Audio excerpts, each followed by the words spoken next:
ඉතින් කොහොමද යාළුවනේ? ඉතින් මම අද ඔයාලට අලුත් වීඩියෝ එකක් අරන් ආවා. ඉතින් යාළුවනේ මේ මම අද ඇක්වේරියම් එකකට ගියා. ඒකේ ලස්සන ලස්සන මාළු හිටියා. මම මේ මාළු ගැන විස්තරයක් තමයි අද මම මේ වීඩියෝ එකෙන් අරන් එන්නේ. ඉතින් යාළුවනේ මම කලිනුත් මාළු ගැන වීඩියෝ දාලා තියෙනවා. මගේ යාළුවෝ ගිහිල්ලා බලන්න. ඉතින් මේ වීඩියෝ එකත් හොඳ නම් අනිත් අයට බලන්න ෂෙයා කරන්න. ඉතින් යාළුවනේ තා පුංචි ඉල්ලීමක් තියෙනවා කියන්න. ඉතින් මේ මගේ YouTube channel එක subscribe කරන්න. ඉතින් මේ වීඩියෝ අනිත් අයට බලන්න ෂෙයා කරන්න. like කරන්න කමෙන්ට් කරන්න.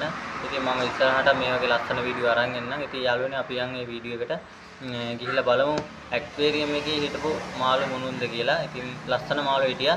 අපි යන යාළුවනේ ගිහිල්ලා බලමු මොනවද හිටපු මාළු කියලා. හරි යාළුවනේ අපි යන වීඩියෝ එකට. යාළුවනේ මේ ඉන්නේ සුදු ගුරාමි නැත්තම් ජයන්ට් ගුරාමි කියලාත් කියනවා. මෙයාලා අපේ ඔයාල වල ඉන්න යෝධ ගුරාමි වගේ මෙයාලා ලොකු වෙනවා. මෙයාලගේ ගෑනු සත්තු පිරිමි සත්තු අඳුරගන්නේ පිරිමි සතාගේ ඔළුව උඩින් ලොකු මොල්ලියක් එනවා. ඒ තමයි පිරිමි සතා. මෙයාලා බිත්තර වලින් තමයි බෝ වෙන්නේ. මෙයාලා අපිව මේ බ්‍රීඩ් කර ගන්නවා නම් ටැංකිය වල බෑ. මෙයාලා අපි බ්‍රීඩ් කරන්න අනිවාර්යෙන් පොකුණක් තියෙන්න ඕනේ. මොකද මෙයාලා කූඩු හදලා තමයි බිත්තර දාන්නේ. ඒ නිසා මෙයාලට අනිවාර්යෙන්ම පොකුණක් ඕනේ. ඒ වගේම යාළුවනේ මෙයාලා කන්න ගොඩක් කැමති ඔය කොළ වර්ග පාන් ඒ වගේ දේවල් කන්න කැමති උනාට වැඩිපුරම පාන් වගේ දේවල් දාන්න හොඳ නැහැ. කොළ වගේ දානවා නම් හොඳයි. මෙයාලා ඒව කන්න කැමති. අනිවාර්යයෙන්ම එතකොට මේ මාළුවා ඉක්මනටම ලොකු වෙනවා. පොඩි කාලේ බිත්තර කහමද වගේ දානවා නම් හොඳයි. ඉතින් යාළුවනේ මෙයාලත් හුරතලයට හදන්න පුළුවන් හොඳ මාළු වර්ගයක්. මෙයාලා ගොඩක් හීලා වෙනවා. ඒ නිසා යාළුවනේ මෙයාලා හරිම ලස්සනයි. ඒ වගේම ගොඩක් හීලා මාළු වර්ගයක්. ඉතින් මෙයාලත් වෙළඳ පොලේ හොඳ මිලක් තියෙනවා මේ සුදු ගුරාමි නැත්තම් ජයන්ට් ගුරාමින්ට. යාළුවනේ මේ ඉන්නේ බ්ලැක් මොලි. බ්ලැක් මොලි එකේ ලයිටේල් තමයි මේ ඉන්නේ. මෙයාලටත් වෙළඳ පොලේ හොඳ ඉල්ලුමක් තියෙනවා. ඉතින් මෙයාලා නම් බෝ කරගන්න හරියම ලේසියි. මෙයාලා පැටව තමයි දාන්නේ. මොලි පවුලේ එක එක වර්ග ඉන්නවා. මෙයාලා තමයි බ්ලැක් මොලි, බැලුම් මොලි, ඊට පස්සේ වයිට් මොලි, මාබල් මොලි එක එක වර්ග ඉන්නවා මොලි පවුලේ. ඉතින් මේ බ්ලැක් මොලි කියන එකත් හොඳ මාකට් එකක් තියෙනවා. ඉතින් ඕනම කෙනෙකුට මෙයාලා බෝ කරගන්න පුළුවන් නැත්නම් බ්‍රීඩ් කරගන්න පුළුවන්. ඉතින් යාළුවනේ හරිම ලස්සන මාළු වර්ගයක්. මෙයාලත් ගොඩක් එකට හදන්න පුළුවන්. සමහර මාළු ඉන්නවා එකට හදන්න බෑ. නමුත් මෙයාලා ගොඩක් එකට හදන්න පුළුවන්. හරිම ලස්සන මාළු වර්ගයක්. ඒ වගේම මෙයාලට දානවා නම් පොඩි කෑම ඇට සාමාන්‍යයෙන් සයිස් එකෙන් කිව්වොත් 80 සයිස් එකේ කෑම ඇට තමයි මෙයාලට දාන්න ඕනේ. මෙයාලත් හොඳ ලස්සන මාළු වර්ගයක්. හරි යාළුවනේ අපි බලමු ඊළඟට මම ඇක්වේරියම් එකේ දැක්කේ මොන මාළු වර්ගයේද කියලා අපි බලමු. යාළුවනේ මේ ඉන්නේ ෂෝට් ටේල්. මෙතන ෂෝට් ටේල්ලා විතරනේ ප්ලේටිත් ඉන්නවා. යාළුවනේ ෂෝට් ටේල් ප්ලේටි අඳුර ගන්න විදිය ඔයාලා දන්න කට්ටියත් ඇති නැති කට්ටියත් ඇති. ෂෝට් ටේල් ප්ලේටි අඳුර ගන්න යාළුවනේ ප්ලේටි මාළුවා ගත්තාම අපිට උඩින් බැලුවොත් මාළුවා රවුම්. ෂෝට් ටේල් ඒ වගේ නෙමෙයි. ෂෝට් ටේල් ටිකක් දිගයි. ඒ විදිහට තමයි ප්ලේටි ෂෝට් ටේල් අඳුරගන්නේ. ඒ වගේම ෂෝට් ටේල් ලගේ යටින් දිග කූරක් වගේ එනවා. ඒ විදිහට අඳුර ගන්නත් පුළුවන්. හරිම විදිහේ ඉතින් යාළුවනේ ප්ලේටි මාළුවා රවුම්, ෂෝට් ටේල් මාළුවා ටිකක් දිගයි. ඒ විදිහට තමයි ප්ලේටි ෂෝට් ටේල් අඳුරගන්නේ. යාළුවනේ මෙයාලා පැටවු දාන්නේ. ඉතින් මෙයාලට මේ කෑම දෙනවා නම් සාමාන්‍යයෙන් 80 සයිස් එකෙන් කෑම තමයි දෙන්න ඕනේ. ඉතින් මෙයාලා ලස්සන මාළු වර්ගයක්. වෙළඳ පොලේත් හොඳ මාකට් එකක් තියෙනවා. ඒ වගේම පිටරට යවන්න බව මෙයාලා වැඩි ඉල්ලුමක් තියෙනවා මේ ප්ලේටි ෂෝට් ටේල්ලා. හරිම ලස්සනයි. ගොඩක්ම ආස කට්ටිය රතු පාට. ඉතින් කවුරුත් දැක්කම රතු පාට මාළුවෙක් දැක්කම අපි කියන්නේ ප්ලේටි මාළුවා කියලා. ඉතින් පොඩි ළමයි පවා දන්න මාළු වර්ගයක් තමයි මේ ප්ලේටි ෂෝට් ටේල්ලා. ඉතින් යාළුවනේ මෙයාලා හරිම ලස්සන මාළු වර්ගයක්. මෙයාලා ගොඩක් එකට හදා ගන්න පුළුවන්. වීදුරු ටැංකිය, සිමෙන්ති ටැංකිය ඕනම ටැංකියක මෙයාලා හදා ගන්න පුළුවන්. ඔක්සිජන් ගොඩක් දෙනෙක් හදනවා නම් තමයි ඔක්සිජන් ඕනේ. නැත්නම් ඔක්සිජන් නැතුව වුණත් මෙයාලා හදා ගන්න පුළුවන්. ඒ කියන්නේ ලේසියෙන්ම අපිට ඇති කරන්න පුළුවන් මාළු වර්ගයක් තමයි මේ ප්ලේටි ෂෝට් ටේල්. මේ ඉන්නේ යාළුවනේ මාබල් කැට්ෆිෂ්. මෙයාලා ගොඩක් ලොකු වෙන මාළු වර්ගයක්. මෙයාලා මිලෙන් ගත්තාම සාමාන්‍යයෙන් ටිකක් ලොකු මිලක් වෙනවා. ඉතින් මෙයාලා ලස්සන මාළු වර්ගයක්. මෙයාලගේ යාළුවනේ දෙපැත්තේ වරල් වල කටු දෙකක් තියෙන්නේ. ඒ කටු වලින් ඇනුනාම ගොඩක්ම හරිම වේදනයි. ඉතින් මෙයාලා බිත්තර මගින් තමයි බෝ වෙන්නේ. ඉතින් මෙයාලා නම් බෝ කරගන්න ටිකක් අමාරුයි. හැමෝටම මෙයාලා බ්‍රීඩ් කරන්න බෑ. ඉතින් ඒ හින්දා යාළුවනේ ඒ නිසා වෙන්න ඇති මෙයාලා ලොකු මිලක් වෙන්නේ. ඒ වගේම මෙයාලා ගොඩක්ම කැමති සාමාන්‍ය මෙයාලා ඉක්මනටම ලොකු වෙන්නේ සිමෙන්ති ටැංකිය වල තමයි. වීදුරු ටැංකිය වල ලොකු වෙනවා. ඒ වුණාට ලොකු වෙන්නේ ගොඩක් හිමින්. ඉතින් මෙයාලට හොඳ ප්‍රෝටීන් තියෙන ආහාර දෙන්න ඕනේ. එතකොට මෙයාලා ගොඩක් ඉක්මනට ලොකු වෙනවා.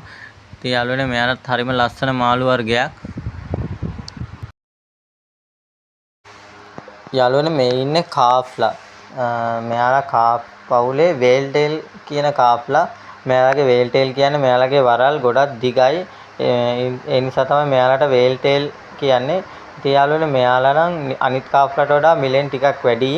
ඒ වගේම මෙයාලා ගොඩක් ලොකු වෙන මාළු වර්ගයක්. අපිට බ්‍රීඩ් කරගන්න ලේසි. හැබැයි යාළුවනේ බ්‍රීඩ් කරගන්නවා ලොකු ටැංකිය ඕන. මොකද මේ යාළුවගේ මවුසත්තු ගොඩක් ලොකුයි. ඒ නිසා සාමාන්‍යයෙන් ලොකු ටැංකිය ඕන බ්‍රීඩ් කරගන්න. මගේ කලින් වීඩියෝ වල තියෙනවා මම කාෆ් මාළු බ්‍රීඩ් කරගන්නේ කොහොමද කියලා. යාළුවන්ට පුළුවන් ඒ වීඩියෝ බලන්න. ඒ යාළුවනේ මෙයාලා ගොඩක් ලස්සන මාළු වර්ගයක්. මෙයාලා ගොඩක් වුණත් එකට හදා ගන්න පුළුවන්. ඉතින් යාළුවනේ මෙයාලා ඉක්මනටම ලොකු වෙන්නේ මඩ පොකුණු වල තමයි. ඉතින් අපි මෙයාලා බ්‍රීඩ් කරලා ඒ කියන්නේ මෙයාලා බෝ කරගන්න වගේ අපි හදනවනම් අනිවාර්යෙන් මඩ පොකුණු තියෙන්න ඕනේ. මොකද එතකොට තමයි මෙයාලා ලොකු වෙන්නේ. ඒ නිසා යාළුවනේ අපි සුරතලෙට වගේ හදනවනම් වීදුරු ටැංක් වල හදන්න පුළුවන්. අපි මෙයාලා බ්‍රීඩ් කරගන්නම කියලා හදනවනම් අනිවාර්යයෙන්ම පොකුණු වල තමයි මෙයාලා දාලා තියන්න ඕනේ. මොකද එතකොට තමයි මේ මාළු හොඳට හැදෙන්නේ. ඉතින් යාළුවනේ මෙයාලත් හරිම ලස්සන මාළු වර්ගයක්. අපි බලමු මම ඇක්වේරියම් එකේ ඊළඟට දැක්කේ මොන මාළු වර්ගයේද කියලා. යාළුවනේ මේ ඉන්නේ ඔස්කා මාළු. ඉතින් මෙයාලා ගොඩක් ලස්සනයි. මෙයාලා මිලිනුත් ටිකක් වැඩි. මෙයාලා බිත්තර මගින් තමයි බෝ වෙන්නේ. ඔස්කා මාළු බ්‍රීඩ් කරගන්න ටිකක් අමාරුයි. ඒ වගේම යාළුවනේ මෙයාලා ගොඩක් කන්න කැමති ප්‍රෝටීන් තියෙන කෑම. ඒ කියන්නේ මෙයාලා මාංශ භක්ෂක මාළු වර්ගයක්. මෙයාලා නම් යාළුවනේ අර ගොඩක් එකට ඇති කරන්න බෑ. ඒ හින්දා මෙයාලා සාමාන්‍යයෙන් ජෝඩු වශයෙන් තමයි ඇති කරන්න හොඳ. සාමාන්‍ය ලොකු ටැංකියක නම් කමන්නේ මෙයාලා ගොඩ දෙනෙක් ඇති කරන්න පුළුවන්.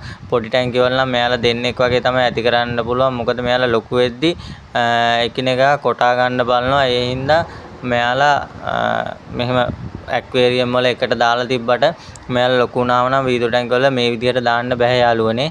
ඉතින් මේ ඔස්කා මාළුත් ලස්සන මාළු වර්ගයක්. ඒ වගේම මිල වැඩි මාළු වර්ගයක්. බ්‍රීඩ් කරගන්න අමාරු මාළු වර්ගයක්. ඉතින් මෙයාලා බ්‍රීඩ් කරගන්න විදිහ මම මගේ කලින් වීඩියෝ වල දාලා තියෙනවා. යාළුවන්ට පුළුවන් ඒ වීඩියෝත් බලන්න. ඉතින් යාළුවනේ අපි බලමු ඊළඟට මම ඇක්වේරියම් එකේ දැක්කේ මොන මාළු වර්ගයේද කියලා. යාළුවනේ මේ ඉන්නේ සීබ්‍රා මාළු. මෙයාලාගේ නම් එක පාට ඉන්නවා. මෙයාලා ගොඩක් ලස්සන මාළු වර්ගයක්. මෙයාලා පොඩි වුණාට යාළුවනේ මෙයාලා බෝ වෙන්නේ මෙයාලා බිත්තර තමයි දාන්නේ. මෙයාලා මේ ලස්සන මාළු වර්ගයක්. ඒ වගේම යාළුවනේ මෙයාලගේ ගෑනු සත්තු පිරිමි සත්තු අඳුර ගන්න විදිහ මම ඔයාලට කලින් වීඩියෝ වල දාලා ඇති. නැත්නම් යාළුවනේ ඒක බලපු නැති යාළුවන්ට මම මේ කියන්නේ මෙයාලගේ ගෑනු සතා පිරිමි සතා අඳුරගන්නේ මෙයාලගේ පිරිමි සතා හීනී දිගයි. ගෑනු සතා එමනේ රවුම් බඩ තියෙනවා. ඉතින් ඒ විදිහට තමයි මෙයාලගේ ගෑනු සත්තු පිරිමි සත්තු අඳුරගන්නේ. සීබ්‍රා මාළු කියන්නේ ලස්සන මාළු වර්ගයක්. වීදුරු ටැංකිය වලට තමයි මෙයාලා ගොඩක්ම ගැලපෙන්නේ. මෙයාලට යාළුවනේ එක පාට තියෙනවා. මෙයාලගේ වැඩිපුරම ඔන්න මේ මාකට් එකේ තියෙන කොළ පාට. මෙයාලගේ කොළ පාට, කහ පාට, රතු ඒ වගේ පාට ගොඩක් ලස්සනයි මෙයාලගේ. මෙයාලා ග්ලෝ ටෙට්‍රා වගේ එක පාට ඉන්නවා යාළුවනේ. ඉතින් සීබ්‍රා මාළු කියන්නේ වීදුරු ටැංකිය වලට ගැලපෙන මාළු වර්ගයක් තමයි මේ සීබ්‍රා මාළු. මේ ඉන්නේ යාළුවනේ බැලුම් මොලි. මොලි පවුලේම කට්ටියක් තමයි මේ බැලුම් මොලි කියන්නේ ගොඩක් ලස්සන මාළු වර්ගයක්. මෙයාලා බැලුම් මොලි කියන්නේ මෙයාලගේ බැලුණයක් තියෙනවා. බැලුණයක් කියන්නේ බඩ ගොඩක් ඇවිල්ලා තියෙනවා. බැලුම් බෝලයක් වගේ ඒ නිසා තමයි මෙයාලට බැලුම් මොලි කියන්නේ. මෙයාලගෙත් ගොඩක් මාකට් තියෙන්නේ සුදු පාට, තැඹිලි පාටක් තියෙනවා. ඒ පාට දෙක ගොඩක් මාකට්. ඉතින් මෙයාලගෙත් එක පාට ඉන්නවා. කළු, රතු, සුදු, එතකොට මාබල් ඒ වගේ එක වර්ග ඉන්නවා. ඉතින් මෙයාලා පැටව තමයි දාන්නේ යාළුවනේ. මෙයාලා ගොඩක් එකට හදන්න පුළුවන්. ඉතින් හරිම ලස්සන මාළු වර්ගයක් මේ බැලුම් මොලි කියන්නේ. යාළුවනේ මේ ඉන්නේ ඇල්බිනෝ ෂාක්. මෙයාලා ලස්සන මාළු වර්ගයක්. ඒ කියන්නේ මෙයාලා ටිකක් අර මෝරා වගේ. මෙයාලා මේ ඉන්න ප්‍රමාණයට වඩා තව ටිකක් ලොකු වෙනවා. ඉතින් හරිය ලස්සන මාළු වර්ගයක්. මෙයාලත් ඉතින් යාළුවනේ අනිවාර්යයෙන් මෙයාලා නම් ඇති කරනවා නම් ඔක්සිජන් ඕනේ. මෙයාලත් ගොඩක්ම ගැලපෙන්නේ වීදුරු ටැංකිය වලට තමයි. මෙයාලත් ගොඩක් රංචු පිටින් වගේ තමයි මෙයාලා ඉන්නේ. ලස්සන මාළු වර්ගයක්. ඊළඟට බලමු යාළුවනේ අපි ඇක්වේරියම් එකේ දැක්කේ මොන මාළුද කියලා. යාළුවනේ මේ ඉන්නේ ඒන්ජල්. මෙයාලා බිත්තර මගින් තමයි බෝ වෙන්නේ. මෙයාලා බ්‍රීඩ් කරගන්න විදිහත් මම ඔයාලට කලින් වීඩියෝ වල දාලා තියෙනවා. හරිම ලස්සන මාළු වර්ගයක්. මෙයාලා අනිත් මාළු වර්ගයේ ටැංකිය පුරාම පීනන්නේ නැහැ. මෙයාලා ගොඩක් කැමති එක තැන ඉන්න. ඉතින් යාළුවනේ මෙයාලගේ අපි බ්‍රීඩ් කරගන්න මෙයාලා ලොකු මාළු බ්‍රීඩ් කරගන්න අපි ලං වුණාම මෙයාලා එක ටැංකියකට දාපුවම මෙයාලා ජෝඩු වෙනවා. ඉතින් එහෙම තමයි මෙයාලා ජෝඩුව හොයාගන්නේ. එහෙම දාපුවම තමයි මෙයාලා බ්‍රීඩ් කරගන්න පුළුවන්. මෙයාලා ජෝඩුවක් වුණාම අනිත් මාළුන්ට එන්න දෙන්නේ නැහැ. පන්නනවා. ඉතින් ඒ විදිහට තමයි මෙයාලගේ ජෝඩුව හොයාගන්නේ. ඉතින් යාළුවනේ හරිම ලස්සන මාළු වර්ගයක්. ඒන්ජල් මාළුන්ට ඇති කරනවා අනිවාර්යෙන් ඔක්සිජන් ඕනේ. මෙයාලා ඔක්සිජන් ඕනේ මාළු වර්ගයක්. ඉතින් යාළුවනේ මෙයාලා ලස්සන මාළු වර්ගයක්. වීදුරු ටැංකිය වලට තමයි ගැලපෙන්නේම මේ මාළු වර්ගය. යාළුවනේ මේ ඉන්නේ ග්ලෝ ටෙට්‍රා. මෙයාලගේ එක පාට ඉන්නවා. මෙයාලා බිත්තර තමයි දාන්නේ. ඉතින් මෙයාලා බ්‍රීඩ් කරගන්න විදිය මගේ කලින් වීඩියෝ වල ඔයාලට මම දාලා තියෙනවා. යාළුවන්ට පුළුවන් ඒ පරණ වීඩියෝ මගේ බලන්න. ඉතින් යාළුවනේ මෙයාලටත් වෙළඳපොලේ හොඳ මාකට් එකක් තියෙනවා. මෙයාලා ගොඩක්ම ගැලපෙන්නේ වීදුරු ටැංකිය වලට තමයි. මෙයාලා ගොඩක් ලස්සන මාළු වර්ගයක්. අනිවාර්යයෙන්ම ඉතින් මෙයාලට නම් ඔක්සිජන් ඕනේ.